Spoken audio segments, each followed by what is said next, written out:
Good evening. I am Sarasija Padmanabhan and I cleared the patent agent's exam in 2010. That was a long time ago.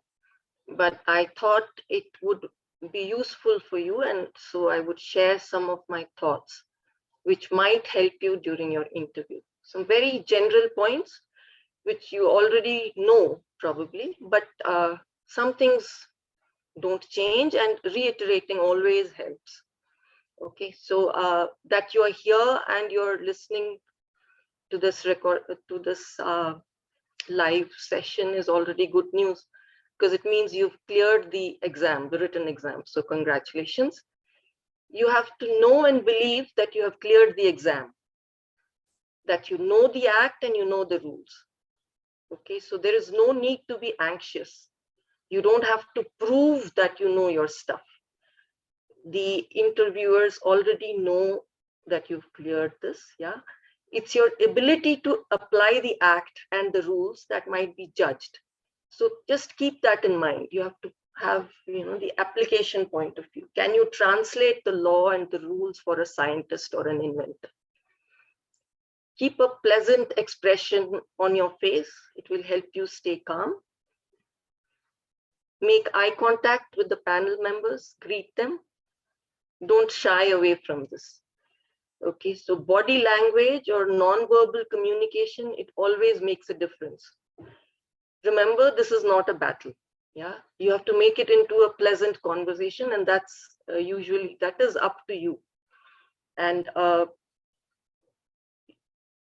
keep your language as simple as possible. The objective is basically to get your point across. Present yourself as a humble, amicable person.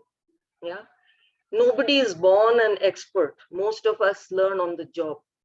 And here you're being tested, you're being evaluated, seeing whether you can become a patent agent. Now, as we all know, right, listening to me,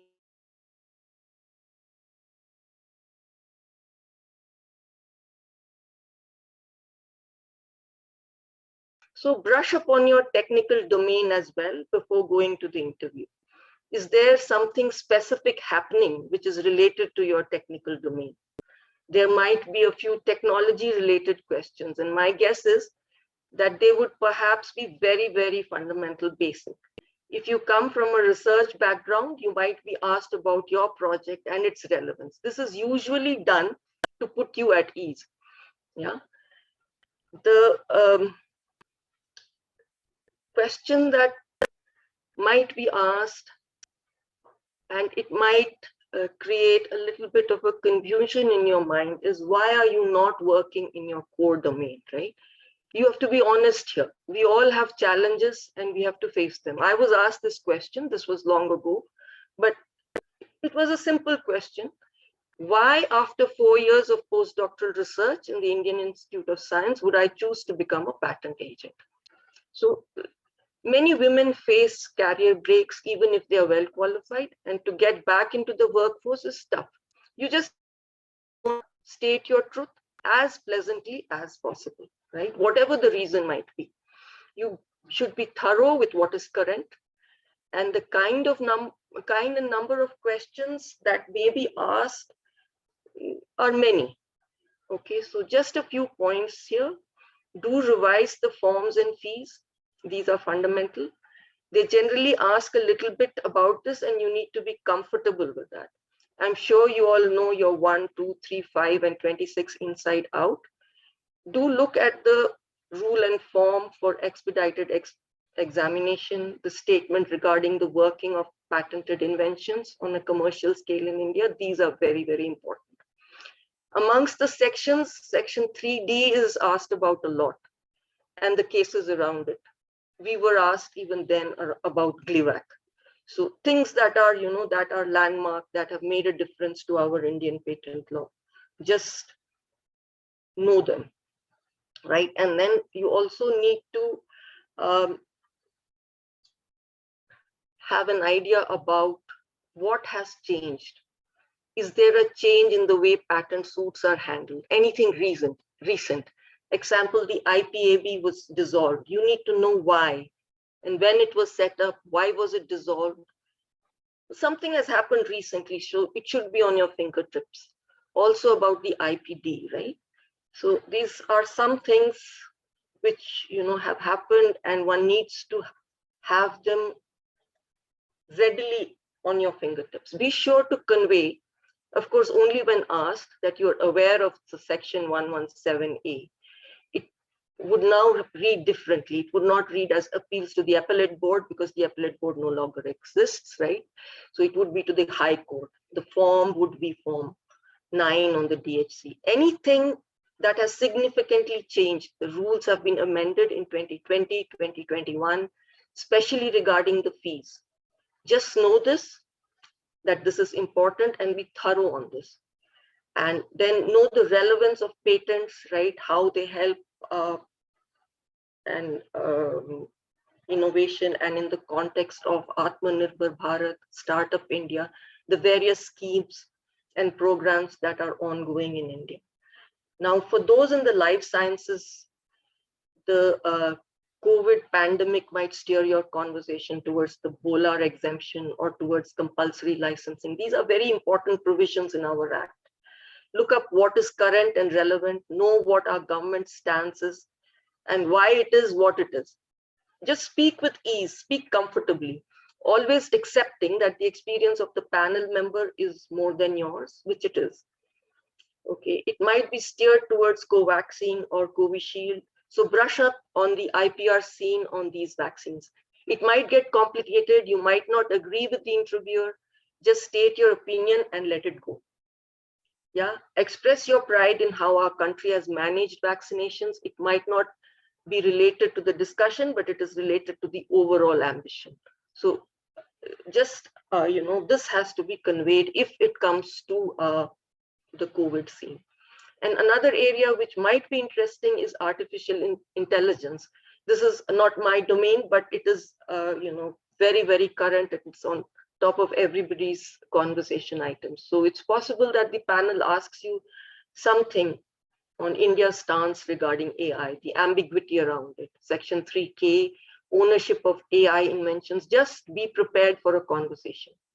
Right now, what's happening in the interview? Your social skills are going on display.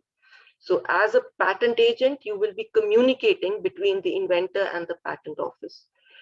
How would you talk to the inventor? How would you respond to an examination report? You need to show that you have the requisite degree of diplomacy to manage these communications. Show that you are calm, you're cheerful, you're optimistic, you'll glide through. All the best.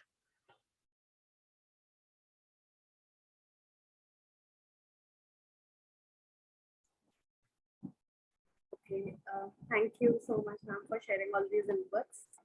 Welcome, most welcome. So, hi everyone, I'm Samiksha Gandhi. I have cleared the PAE quite recently. The last time it was held was in 2018, and that's when I cleared it. So I'm a fairly new agent, but perhaps I can share with you my interview experience and the learnings I had in the process, so that it will put your mind at ease and will be helpful in terms of your preparation for the Viva.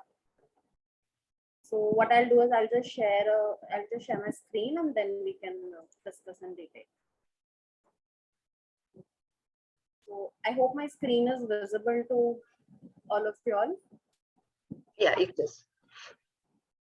Okay, so like the first thing I would like to say is that, okay, you all should feel that you know your stuff. Be very, very confident, because the interviewers are quite experienced, and they're able to sense if you're not confident.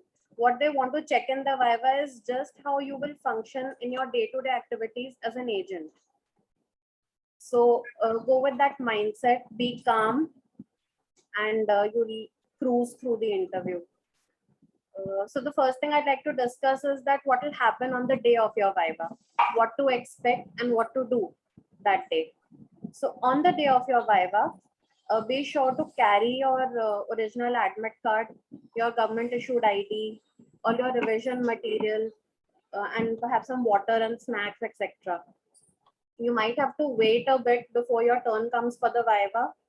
So in that time, you can use the time to revise, to discuss with other people around.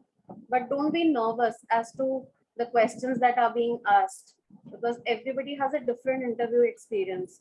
So you might be asked certain set of questions based on what you have shared with them, and it might be completely different from the other candidates. Another thing is that please reach on time. Don't be late. Reach at least like an hour or so before your slot timing, and go in formal attire. So Western formals and Indian formals are both okay. It's understandable for you all to be a little nervous that day, but be very, very confident. So once you reach the patent office, you'll be made to wait in a waiting room with all the other candidates, and your attendance will be noted. And then the candidates will be called one by one according to their roll number for the Viva. So you can expect to be waiting for around 1 to 3 hours. Like for me, I got the second slot, which was a 2:30 p.m. slot, and my Viva happened around 5 p.m. So do carry water, snacks, and all. Don't be hungry because that will interfere with your thinking. Okay, so now let's come to how your Viva will be conducted. Like what to expect in the interview. So there'll be a small panel. It will include 2-3 members, and they'll be patent examiners or the controller. The duration of the Viva is typically 15 to 30 minutes on an average. It's generally observed that they spend more time on candidates who have a fair bit of experience in the field of patents as compared to newcomers. And the flow of conversation would be such that they will first ask you to introduce yourselves, and then there will be a highly likely they will be asking you this question as to why you want to become an Indian patent agent. So prepare this answer before you go, and then there'll be a question answer session. They ask about 5 to 7 questions typically, and it's okay to answer some, not answer some. It's fine. In terms of your introduction, so some pointers here for your introduction is to keep it brief and include only information that's of interest to them. Don't include unnecessary personal information because that doesn't really matter to them. Your educational qualification in terms of your technical knowledge, like in BTech, what is your domain of specialization? Must mention that. If you've done any project work or you have been the inventor in some patents, please do mention that. Your work experience is something that's of interest to them. You can just mention that as well. And then when you're asked about this question, why do you want to become an agent? Here, please be brief and genuine about your answer. So here, what you can do is you can talk about how you feel you can contribute to the field of patents, how it fits in with your professional goals. And it should actually seem to them that once you become an agent, you will really practice before the office. Like it's not just a registration that you are seeking and you're not going to do anything about it. They should feel that you're genuinely going to practice and take the technology and patent domain further. Then, okay, so after you introduce yourself and talk about why you want to become an agent, they may briefly ask you about your education and your work profile. So be prepared to answer these questions with honesty. And it's basically done just so that they are able to gauge the kind of person you are and what kind of background you have in terms of technical and legal and IP related understanding. So here, if you've already mentioned that you're working with patents, it's generally recommended that you say that you've been working with an agent or like under a patent attorney and you've been supporting them with their work, instead of saying that you already independently do everything that a patent agent does. The intent is to see that, okay, you have a potential to become an independent agent, but you're not already doing all these things. So I was asked, I mentioned that I have been working in the field of patents for a year or two when I went for my Viva. So I answered that I have been assisting an Indian patent agent and I've conducted inventor interviews and preparation of patent applications with them. So I keep assisting them. Then let's discuss some do's regarding your Viva.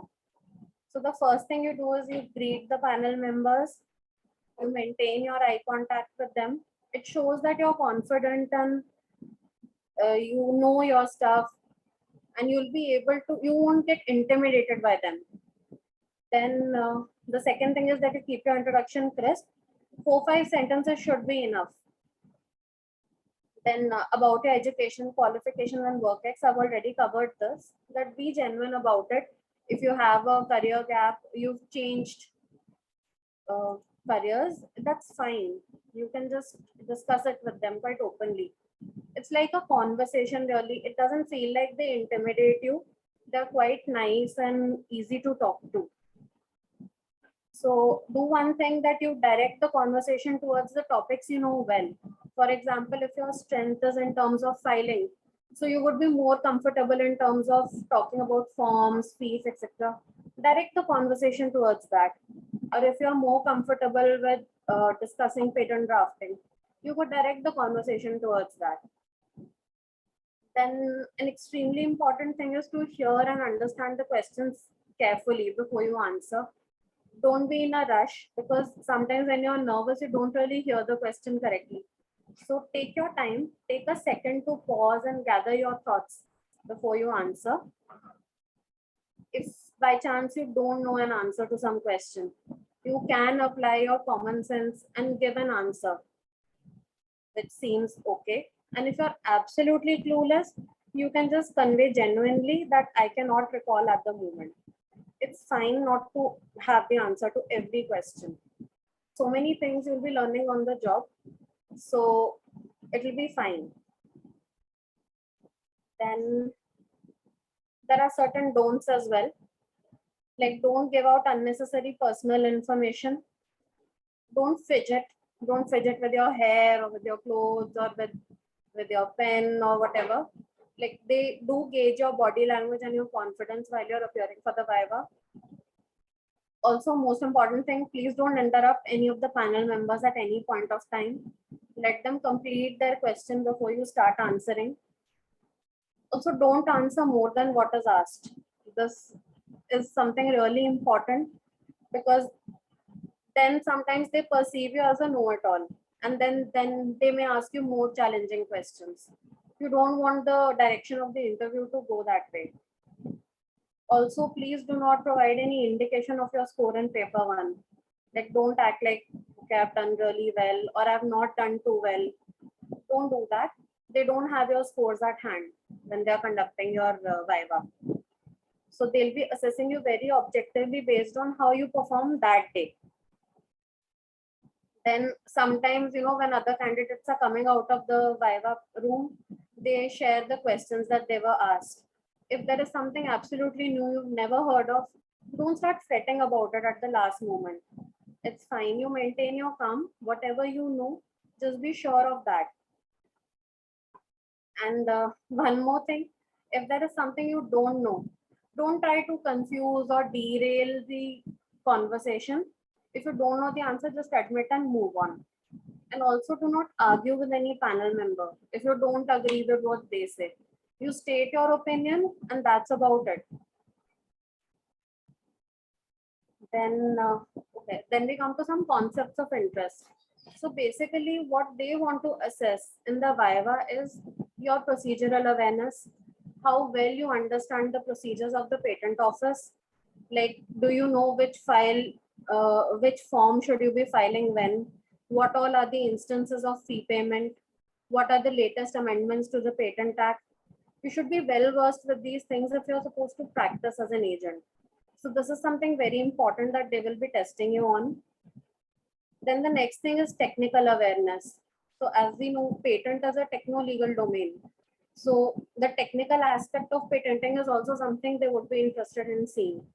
So they want to gauge whether you understand what all is non-patentable, what is novelty, whether you understand inventor step, how do you draft claims.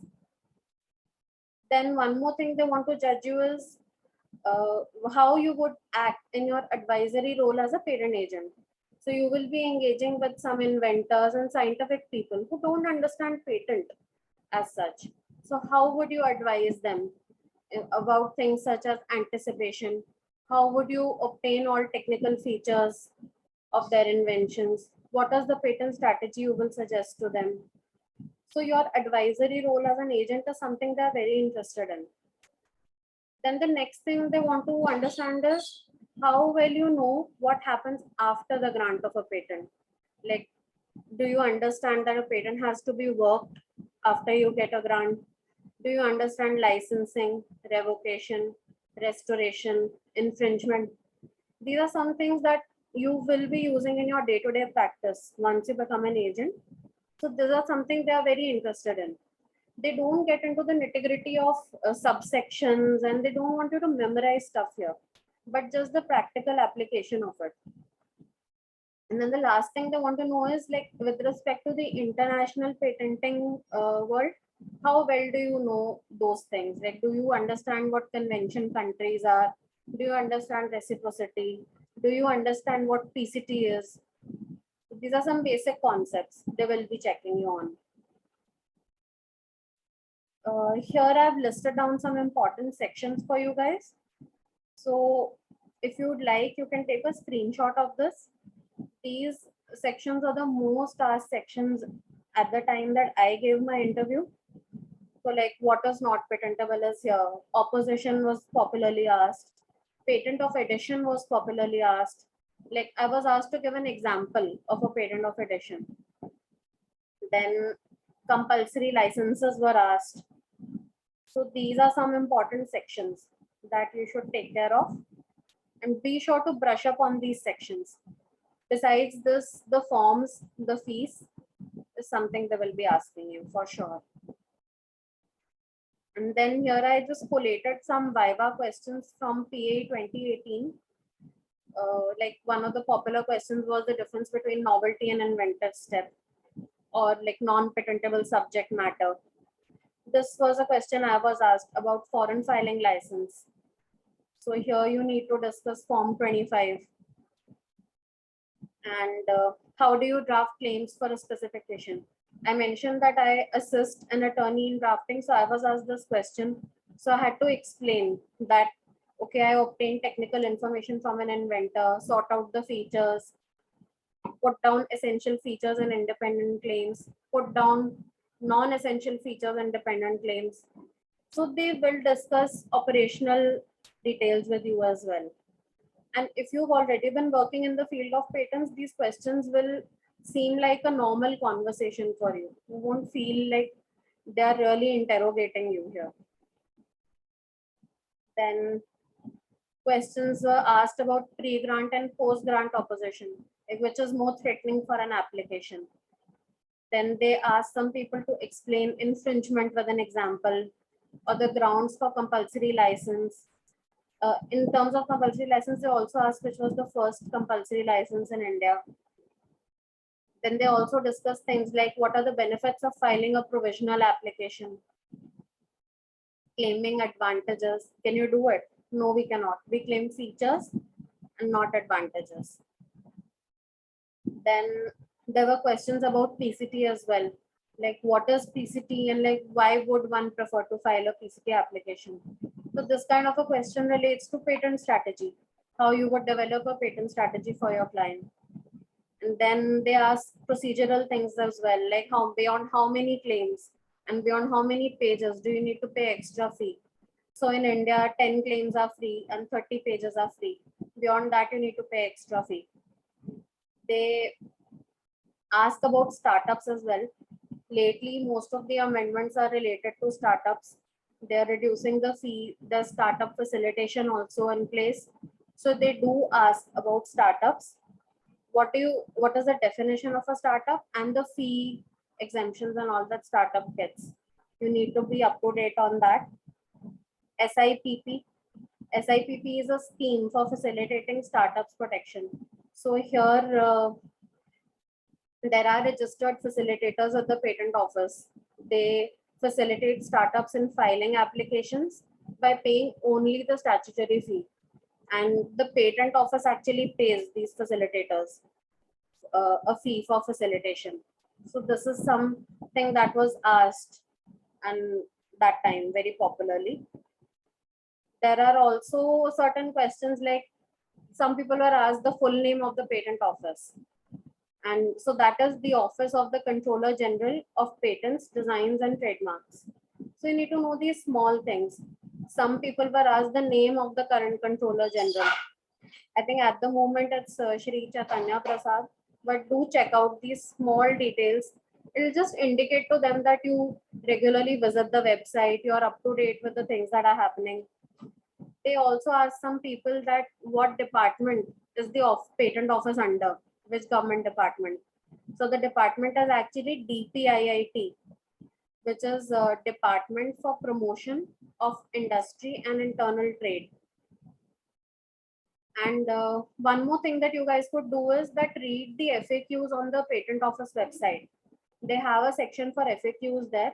I think the latest version is the 2020 version. It contains a couple of questions and answers to it. Just go through it once. If the patent office considers those questions important enough to share on their website, they do discuss questions in the Viva also from there. So you could visit that as well. And then, yeah, if you have any other questions regarding the interview and all, so feel free to share your queries.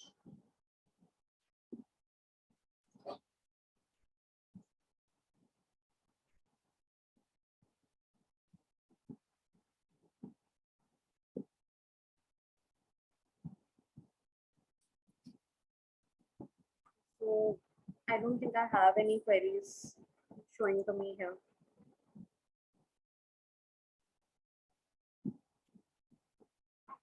So thank you all for joining in.